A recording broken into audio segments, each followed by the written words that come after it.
Let's give it up for Mark, put on this incredible event here. And it's not easy to do. I've put on a few conferences and events myself, and I tell you, it takes a lot of work to not only put it all together, but bring everybody out to it. And it's such a new, exciting industry that I feel like we got to do more of them. I can't believe this is one of the first capital-specific conferences in all of Germany. But here we are today, so thank you guys for coming.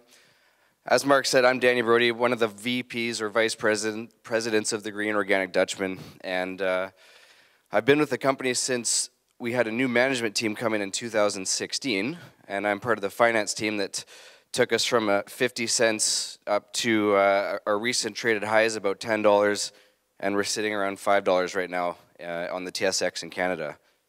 So one of the things that really excites me about doing this presentation in particular is when we got started with the Dutchman, we set out to raise money a bit of a different way, and that was with a complete retail focus. So what we did is we started our first financing at 50 cents a share, and we reached out to every single person we knew in Germany, of course, along with the rest of the world, but Germany as well. And we said, look, this is what we're trying to do. We said no to the institutional investors at first, and I'll come back to that, but we wanted to welcome retail investors into our company at a seed level. So not many other companies went out with that approach, but we thought we would try something a little bit different. It comes to make sense for our marketing strategy, it comes to make sense for our patients. All of these retail investors could become patients of the medical market, customers of the recreational market, brand ambassadors. So we said, hey, what the heck, let's try it, let's see how it goes. And we reached out to everyone that we knew in Germany. We ended up having over 600 German investors come into some of our very first financings. So it's a proud moment for me being able to put investors into our company at 50 cents a share when we're trading over $5 now. Pretty awesome. So with that said, I come from the finance side, so we had actually helped with two previous companies with their dollars, their capital raising, and their go public transactions. So we helped Organigram go public in 2014. A few of us worked with them on that company. I helped Emblem Cannabis go public in 2016. We raised about $75 million for them over the course of 9 months. And we learned an incredible amount about the entire cannabis business. We learned a lot of things that we can do differently, certain things that can be improved on. And that's what we started out with TGOD here. So you can see this was our early business plan. We knew we had to raise significant capital. It wasn't just dollars for the medical market. And that was one of the original problems in the early days as companies went out in 2013 and 14, and they wanted to raise $5 million or $10 million or $20 million, which was great for the medical market, but not nearly enough capital for the recreational market. So we knew we had to raise hundreds. We had to raise over $300 million to do what we wanted to do. We knew we had to have a high-quality organic product. That's one of our big differentiating factors, is being an organic cannabis company. We had to put a large focus to research and development. We've got one of the largest budgets towards R&D of any licensed producer, over $55 million in 2 years.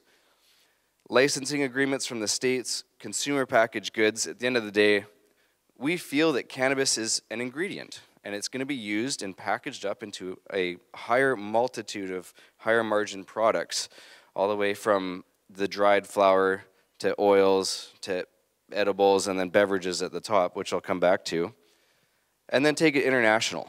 So all around the world. Canada's a great place to live, but it's by no means a great place to finish. And with 38 million people in Canada, I think that number speaks for itself. But you come to Europe, you've got 750 million people here, 88 million in Germany alone. So we wanted to take that international. So to date, we've raised $350 million. And last week, we just closed a $75 million bought deal at $6.85 a share, which takes our total dollars raised over $400 million now. We've got 170,000 kilograms of annual production completely funded.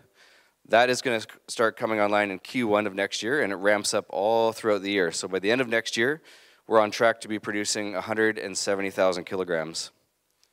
Proven management team. This is a team that's done it before, not only in cannabis, but areas that we feel cannabis is going. So consumer products, consumer packaged goods, the beverage industry, pharmaceuticals, all areas where cannabis is not necessarily today, but where we feel it's going tomorrow. Industry-leading construction and design. This is very important for us because when we started, it's still such a new industry, right? Nobody's built these companies to scale before. So when we got started, we knew we had to partner with different companies that at least have built to scale in different industries. They can then bring that expertise to work on this project with us. Strategic investor with Aurora Cannabis. Aurora's been an incredible partner for us to date. They've invested $78 million into our company. We've got a certified organic product and process. And again, it all comes down to how do you differentiate yourself? How do you stand out in the crowd? There's over 100 licensed producers now in Canada. We want it to be organic, and I'll touch on this going forward. Strategic beverage division, I'll elaborate on that as we go forward, and then licensing and international deals is a huge aspect of our business.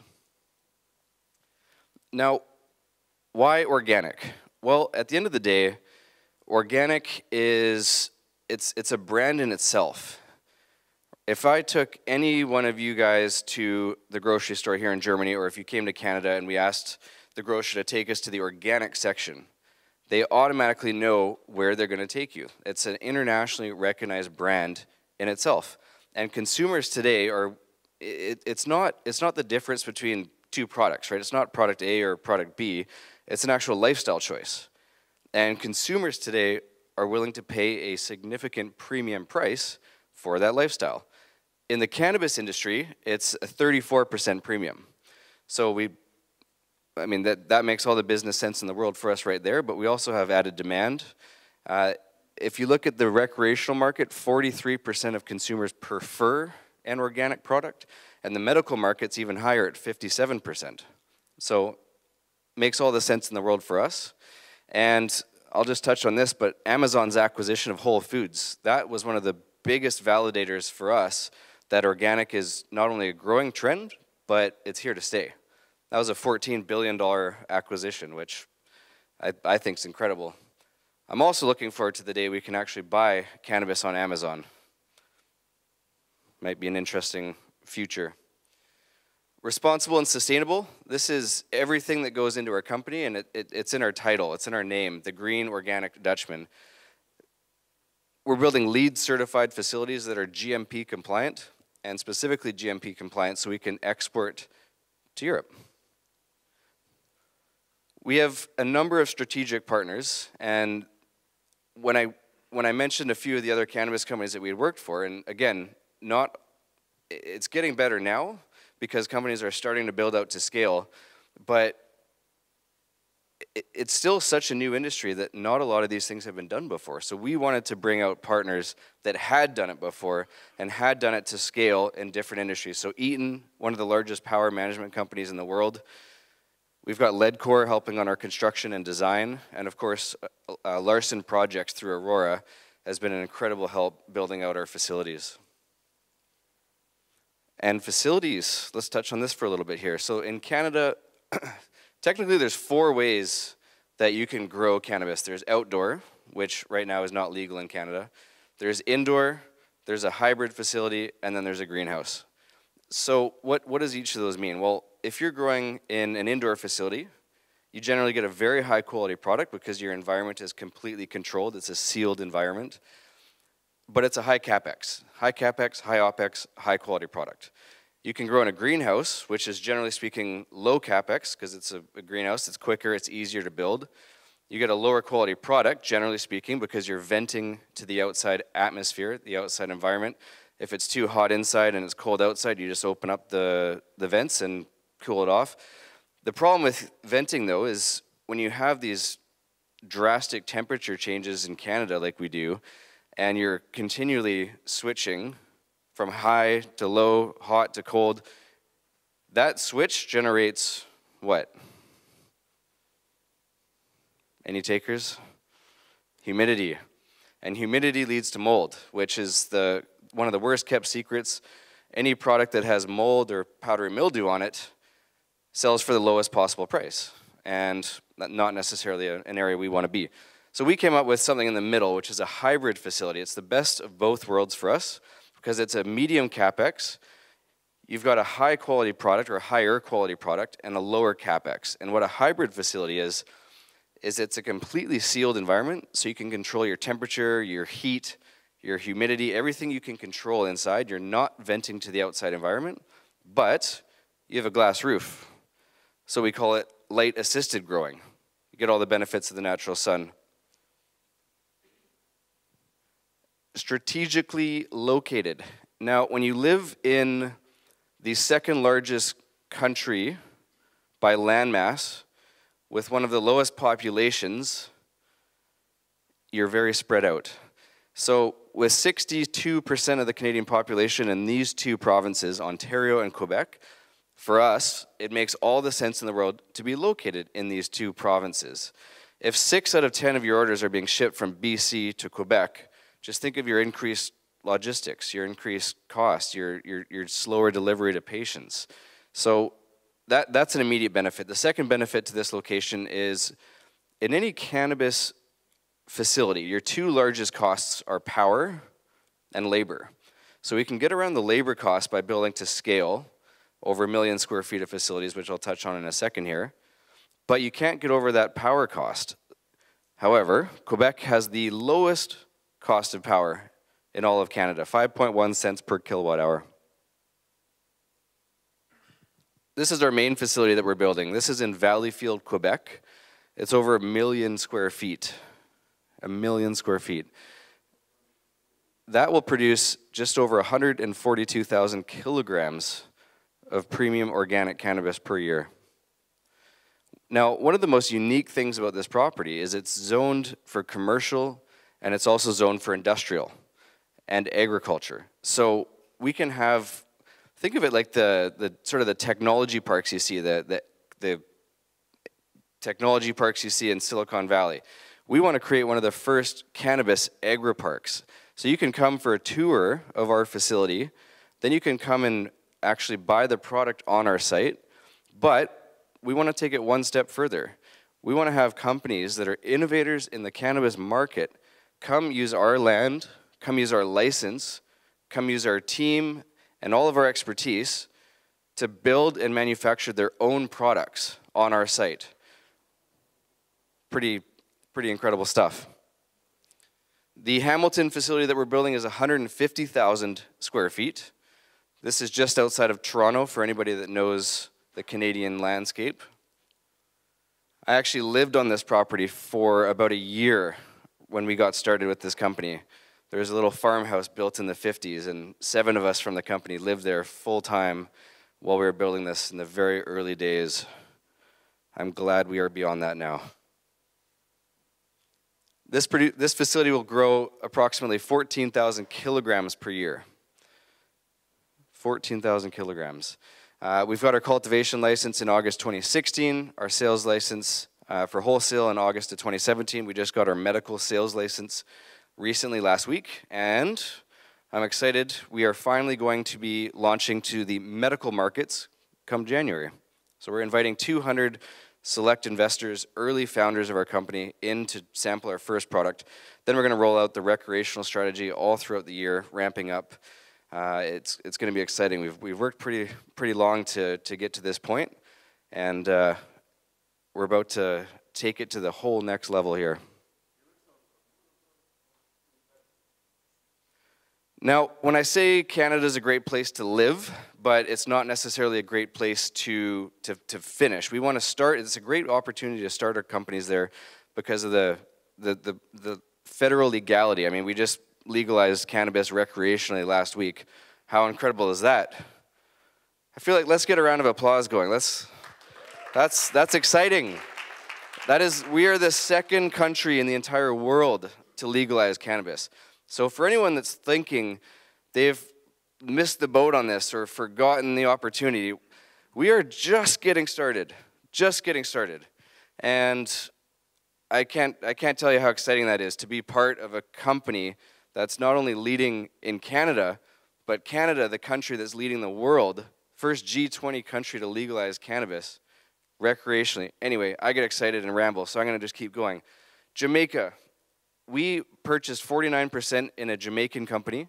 And again, it's Canada, we want to grow it, we want to start the companies there, we want to start the brand there, but we're not going to finish there. So the opportunities around the world. Jamaica is an incredible spot. It's the only country in the world that has an actual religion based off cannabis. Rastafarian religion. So Epican is one of the first vertically integrated companies. They've got a cultivation license, they've got a manufacturing license, they've got a distribution license for retail stores. And we just opened up our first dispensary there in July. We're opening up another 5 by the end of Q4 of this year. We'll be producing up to 14,000 kilograms there for export to global markets. And in Jamaica, it's an incredible place because A, you can also grow organically, but B, it costs you 21 cents a gram to produce. Hemp Poland. This is one of our largest acquisitions to date. We bought 100% interest in Hemp Poland. They are one of the top leading brands in Poland. They've launched another brand called Cannabis Gold. They're now selling in 700 stores in 13 countries across Europe now. So when Mark mentioned that Germany is a gateway to Europe, that is 100% right in the sense that we can start with legalized hemp CBD in all these different countries. Hemp is legal 90% of Europe. So we start with that, and as we get medical markets coming in, as we get recreational markets hopefully in the future coming in, this is a complete gateway to all of Europe for us.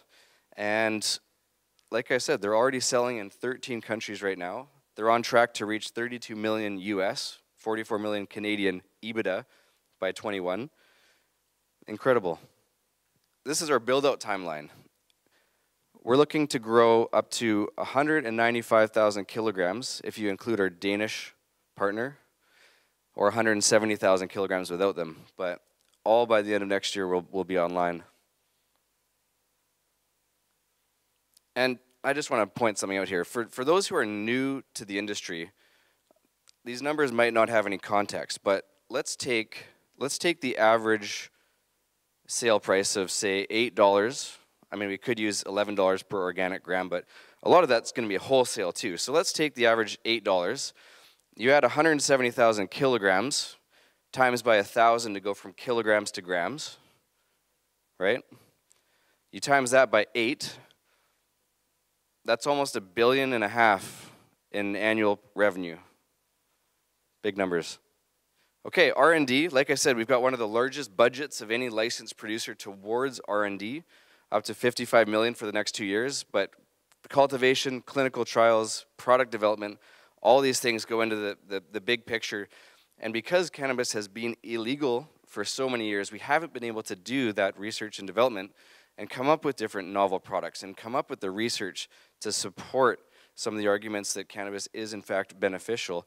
But now we can, and that's exactly what we're going to do. Product development is huge for us, and I'm going to touch on beverages in a second here. But we've got one of the best science teams to support all of this. The entire research and development budget. Prem Vermani basically invented white labeling for cola companies. He's white labeled a number you can see on there, Publix, Wegmans and Safeway, Loblaws. He created the formulations and the science behind all of these drinks. So I'm going to come back to why that's important. But for us as a company, we feel that cannabis is an ingredient. It's a base ingredient that will be packaged up and sold. You can see it here, different higher margin products. So if you take your dried flower, you extract the oil from that flower, you can put it into all these different higher margin products, starting with pet health up to pharmaceutical, edibles, and then beverages at the top, because beverages has the largest global distribution out of any of them. And it's got the highest margin because you require the least amount of cannabis to go into it. This is our brand. You can see some of the photos here. And again, the future for us, where I think we're going to start to see mass scale adoption for the recreational market. Now quick show of hands. Has anyone in the room had an edible before? Okay, that's about half the room. So the biggest problem with the edible market is the fact that you can't measure it. It's not a sustainable or repeatable effect. Now, I know I've had one, and you don't know if it's going to hit you in 30 minutes. You don't know if it's going to hit you in an hour and a half.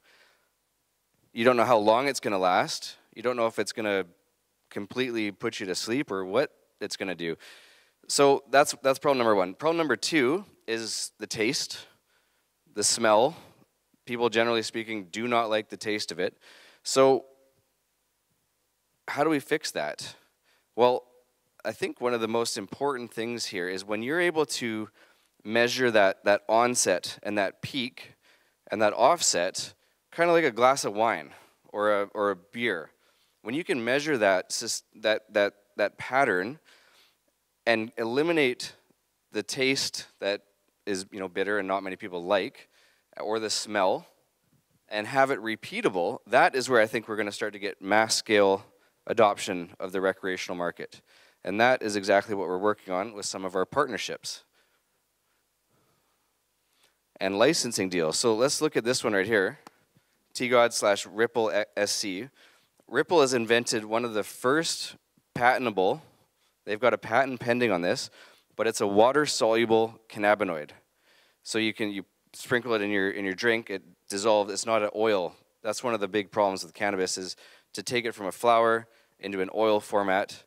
It doesn't hit the blood-brain barrier properly. It's not the same or effective way to make that happen. So when you start getting water solubility, it dissolves evenly throughout the drink, it dissolves evenly throughout the product, and it hits your body evenly, without any scent, without any taste. It's water soluble, there's no taste to it, and they've got a patent pending on it, which for us, that's just, that could be a game changer. I know Joel knows. Again, Canada's a great place to live, but 37 million people. Europe, we've got 750 million here. South America, Latin America, over 600 million. That's where we want to be. Those are the markets we want to take our company to. Again, with Aurora, we've got an incredible partnership with Aurora. They invested over $78 million into our company. They've got a 20% supply agreement. And one of the best things with our Aurora partnership is they've just gone and built Aurora Sky. They're building 800,000 square feet at the Edmonton airport. They just got they just got their sales license for Aurora Sky last week. So they've gone through that process. They can come and help us, work with us to create the exact same or very similar facility that we're building in Valleyfield. Comparables. We are the 4th largest for funded capacity. So we're building the 4th largest cannabis company as far as our production goes, but we've got the 6th largest market cap, so a bit of a discrepancy there.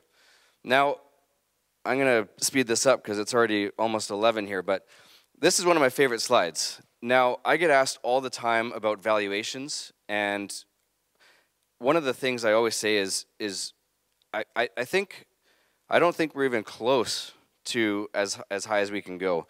Now, if you look at the top 3 market caps on the left-hand side here, top 3 market caps of some of the largest beverage alcohol companies, they equal over $500 billion.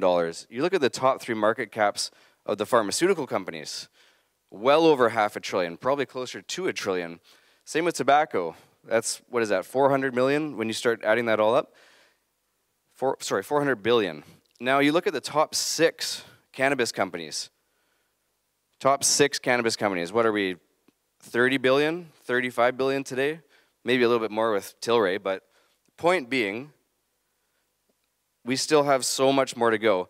And that's for a market that's fairly similarly sized. If you look at beer in Canada, it's an $8 billion a year industry. You look at wine, $7 billion.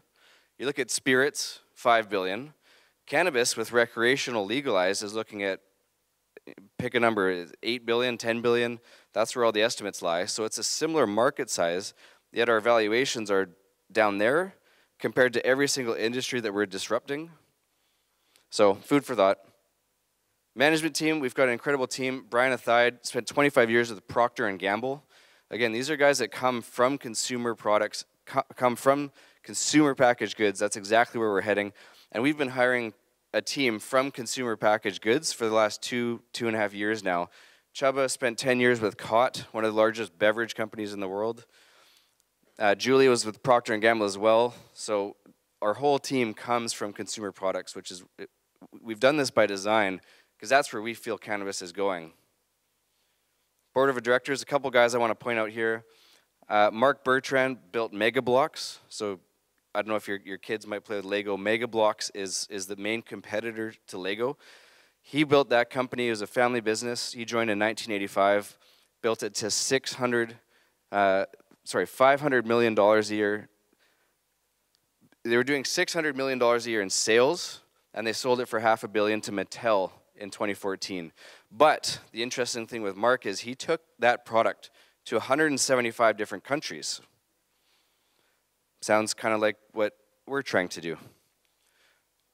Nick Curtin, he's the chairman of the Canadian Investor Protection Fund. That is an incredible director for us. Ian Wilms, Calgary policeman. Jeffrey Scott built a $3 billion oil and gas company. So we've got an incredible board of directors. On our share structure front, like I said, we've raised over $425 million now. But one of the most unique things was our retail-first approach. So we went out to the retail investors. We let retail come into our company at a seed level, 50 cents, $1.15, $1.65. Then we did our IPO at $3.65. We traded up to a high of $10.24, and we're sitting at between $5 and $6 right now. So anyone that got in early, I mean, that's an incredible win. One of the things I want to point out before I wrap up here is all founder shares. This one's very unusual because nobody ever does this, but all of our founder shares are escrowed for 42 months. Not 36 months, not 6 months, but 42 months. We wanted to make sure everybody had a completely aligned interest to investors. Now, just to wrap up, summarize, we're fully funded for all of our Canadian operations. Everything that we do now going forward is on the international front. So you can see our Jamaica partnership, you can see our Polish acquisition. We've got another partnership happening in Denmark right now, and we just announced a Mexico deal where we're going to do a 50-50 JV, joint venture, that gets us into almost 8,000 potential retailers. 8,000. So you combine that with what we have in Europe, where we almost have 10,000 points of sale, 10,000 across the world. Proven management team, industry-leading construction and design partners. Aurora, like I said, put in $78 million to our company. Organic is one of our big differentiators. Consumers prefer an organic product. Strategic beverage division, licensing, international expansion, and we're 100% committed to remaining organic. Now, one other thing I want to just touch on here is TGOD Acquisitions Corp. Hold on, Mark, how am I doing for time?